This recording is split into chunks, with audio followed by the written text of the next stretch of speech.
Now we look at this market segment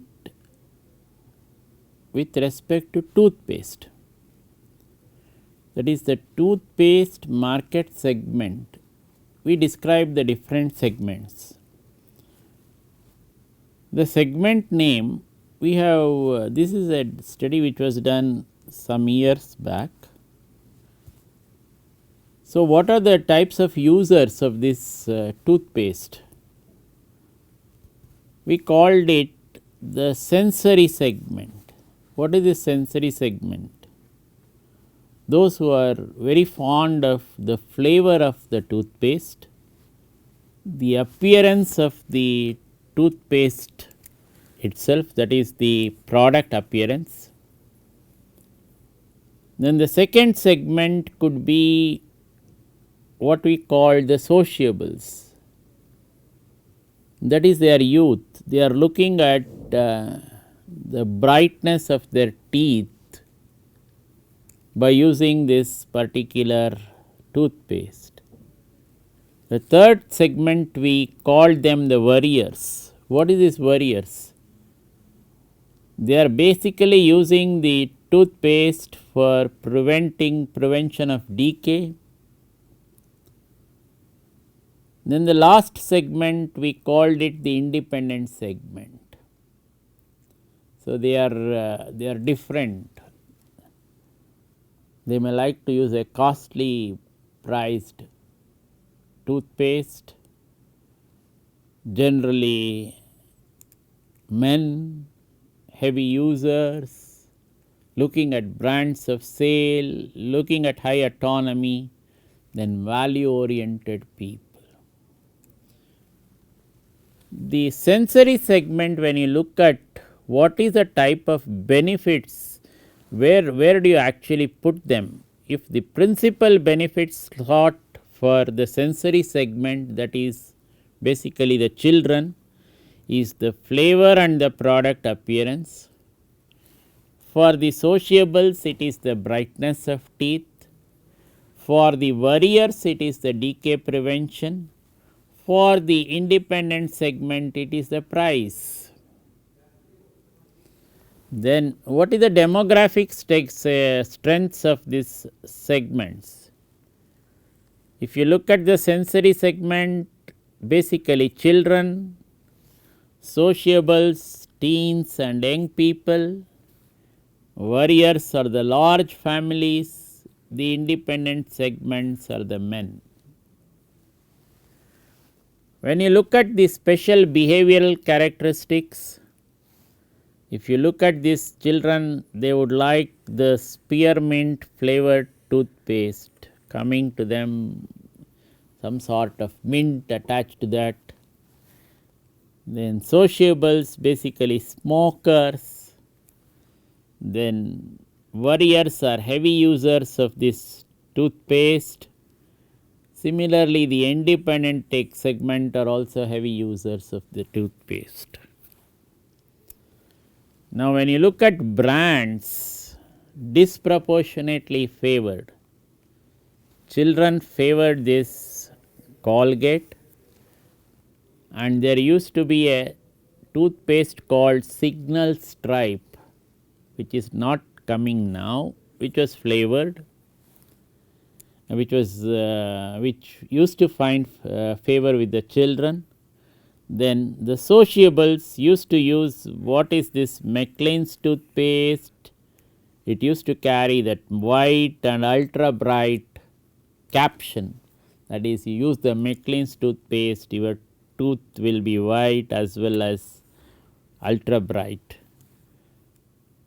For the warriors, these brands, there was a brand called Crest, now may not be available in the market, which was getting disproportionately favored by these warriors. Large family group want to prevent decay. Then the independent segment, they are looking at all brands. So, they want to look at all brands before making a decision. The third, the fourth, the next one, the fifth one is the personality characteristics. If you look at a child highly self involved with respect to the product, then the teens or the youth high sociability, then the warriors have this high hypochondriasis state, then the independent segment having high autonomy, they take their own independent decision. If you look at the lifestyle characteristics of this market, for the sensory segment we define that as hedonistic,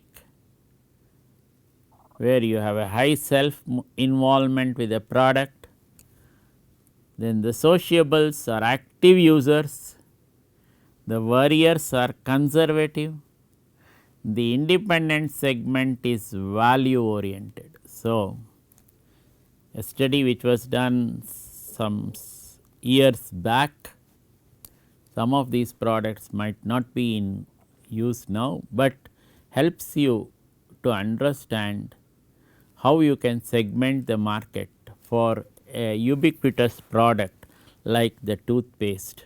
So, you can have a, you can call it by the term sensory segment, the sociables, the warriors or the independent segment, and in this segment itself it can be principal benefit sought, the demographic strengths of the segment, then the special behavioral characteristics, then the brands disproportionately favored, then the personality characteristics, then the lifestyle characteristics. For a toothpaste, the children come under this lifestyle of hedonistic, the sociables under active, the warriors under conservative, and the independent segment under value oriented.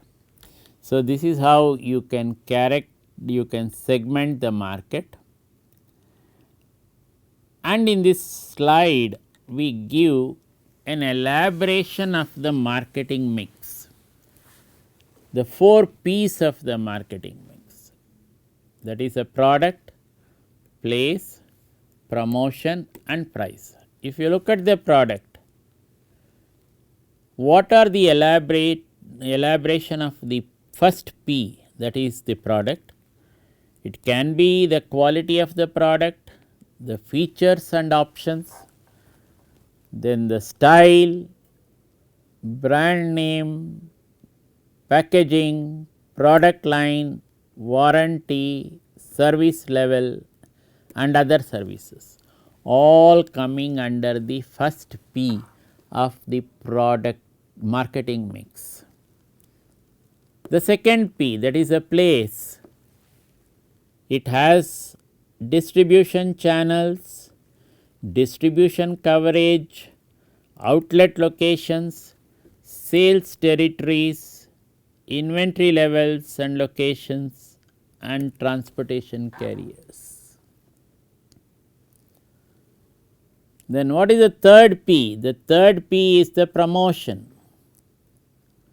What are you looking at in promotion? You are looking at advertising, personal selling, sales promotion and publicity. Then the fourth P is the price. What are you looking at with respect to price? That is, at what level is the product priced, low, medium or high? Then what is the type of discounts and allowances that you can get by buying that particular product? And what about the payment terms, whether you can pay it in installments or avail EMI or whatever, all these types of things come under the price category. So, you have product, you have place, you have promotion and you have price, and the elaboration of all these 4 P's as we just looked at. Now, this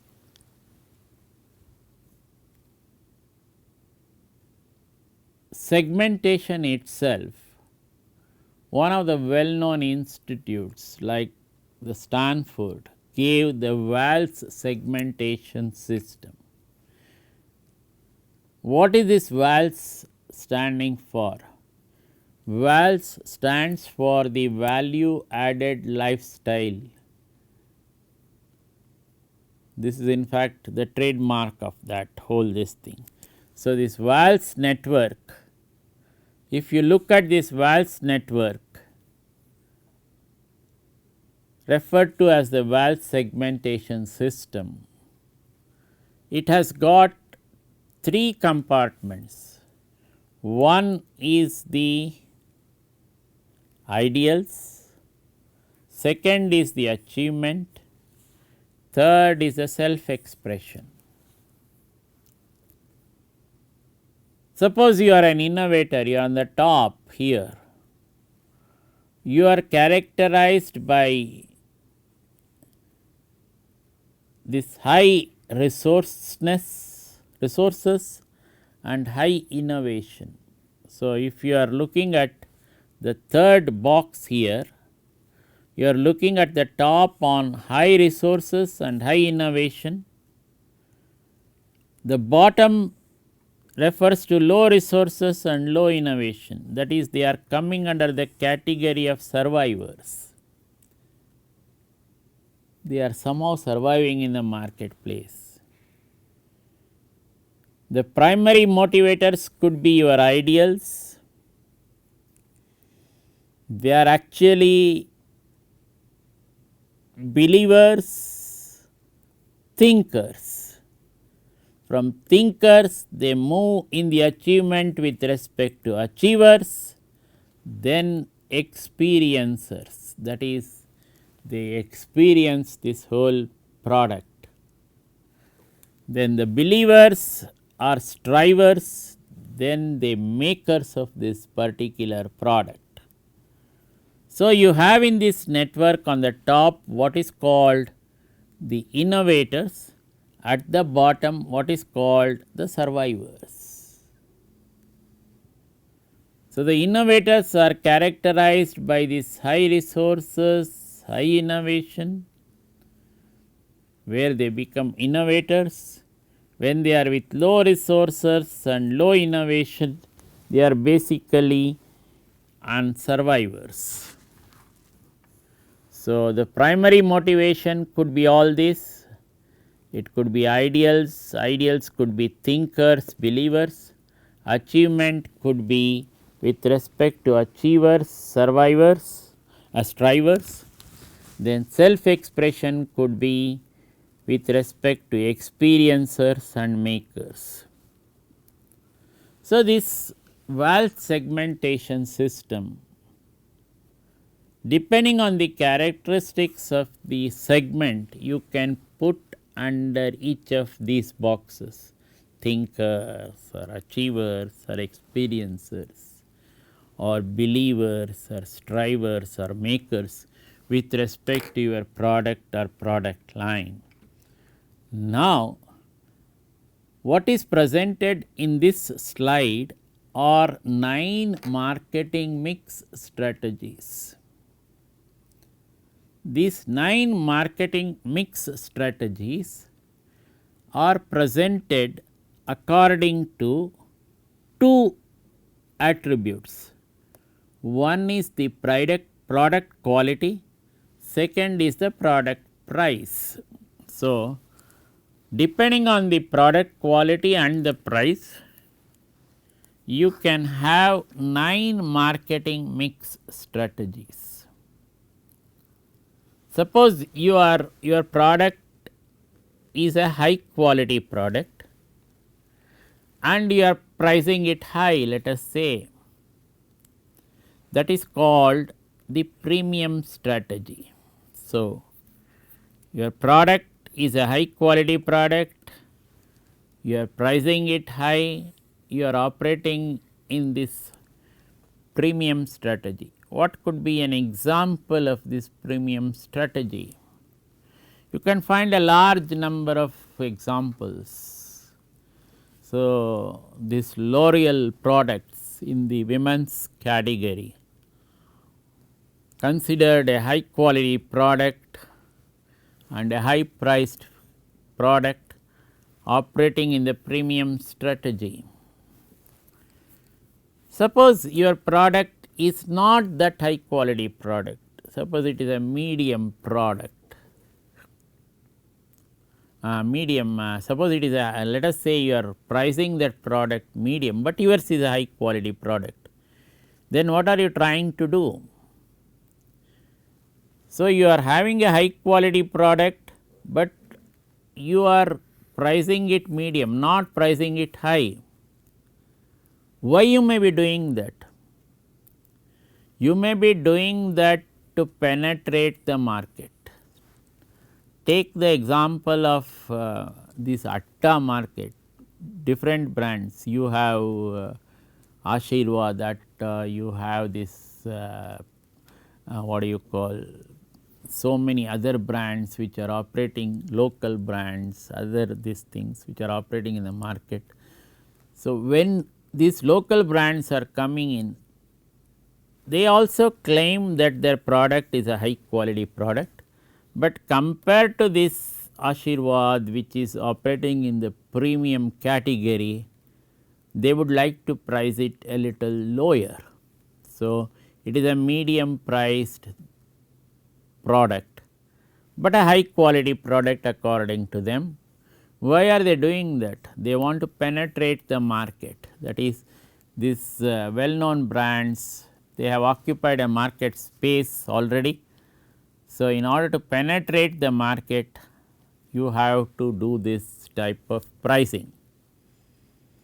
Now, suppose you say yours is a very high quality product, but you would like to provide the market with a low price, that is you would like to give a heavy incentive to the market to buy your product.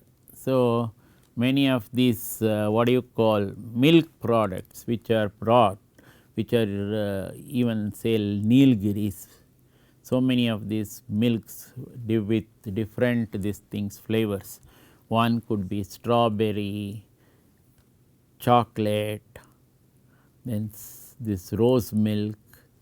So, what are the, if you go to many of these retail exhibitions like this retail exhibitors like this Big Bazaar or this Reliance Fresh, when you look at this milk category of this Nilgiris, you may many times find 4 for the price of 3 or buy 3, fourth one is free. So, you are operating in this super bargain strategy.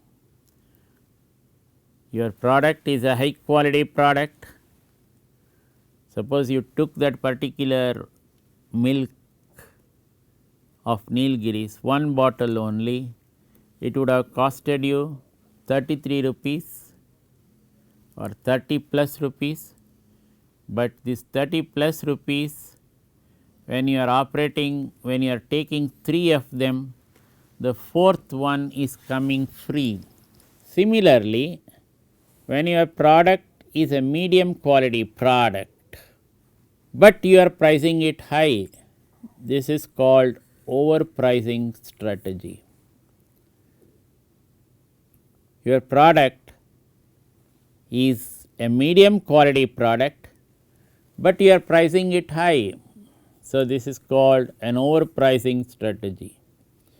It may be due to the fact that you are existing in a market for a long time, and when you are existing in a market for a long time, the market is willing to allow you to charge higher.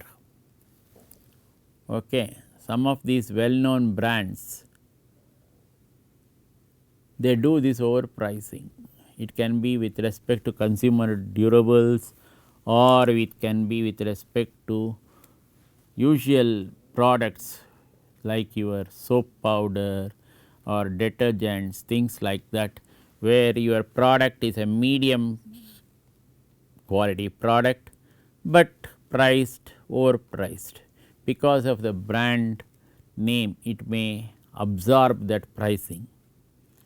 Suppose yours is a medium quality product and you are pricing it medium only, then it is called average quality strategy. That is, yours is a medium quality product, you are following this medium price strategy.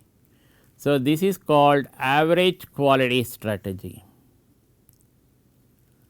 Then suppose it is a medium quality product, but you are pricing it low, let us say, then you are giving a bargain to the customer.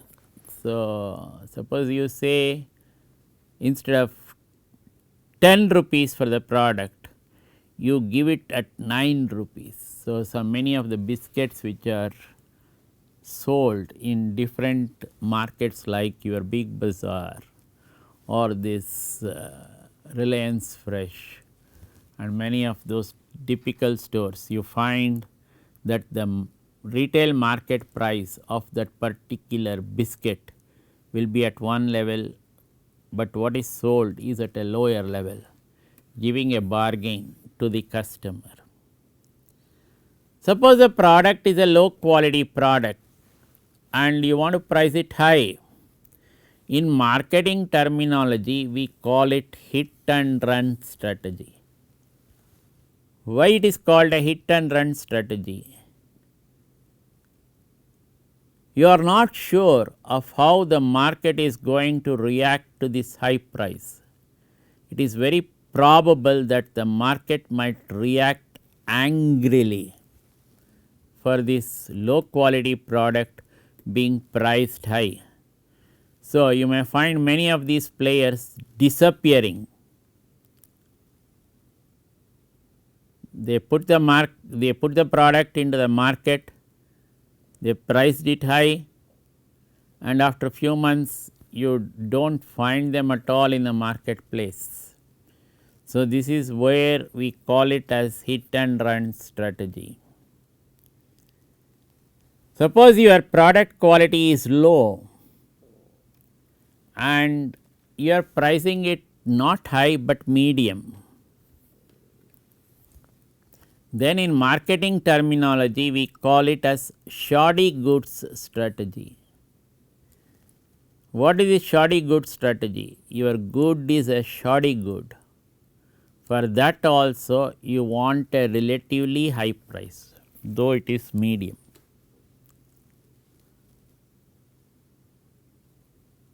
Now, suppose yours is a low quality product and you are pricing it low, then it is called a cheap goods strategy. So, this may be the type of market which you may find on the roadside. So, they do not have a warehouse type of space where they can exhibit the product. This you can find with respect to many of the vegetables which are sold in the typical Indian market. So, many times you are getting it at a lower price. So, one of the items which you are getting it in the present day at a lower price in this type of market, the vegetables is the beans. Suppose it is priced at X in a good store, you are able to get that at 3/4 X in this type of a market. Maybe it is a push cart market or it may be the small tempo traveler, the tempo market where he is selling these vegetables, many of them of a low quality and coming at a low price which the customer may still prefer compared to the other these things. But in the whole bargain you cannot expect a very high quality from that type of product. So, if you look at this particular diagram, you have 9 compartments. The product quality going from low to medium to high. Similarly, the price going from low to medium to high, and you are getting this 9 marketing mix strategies. So, you can look at 9 marketing mix strategies operating in the marketplace using these two characteristics of the product. One is the quality and the other is the price. So, more often than not, companies make use of one or the other of these strategies in the marketplace. So, these are called marketing mix strategies with respect to two characteristics of the product, that is the quality and the price. So, basically we are looking at a 3 by 3 matrix which results in 9 compartments, and you can have 9 types of marketing strategy mix strategies possible using this particular diagram. So, we will stop here and continue in the next class. Thank you.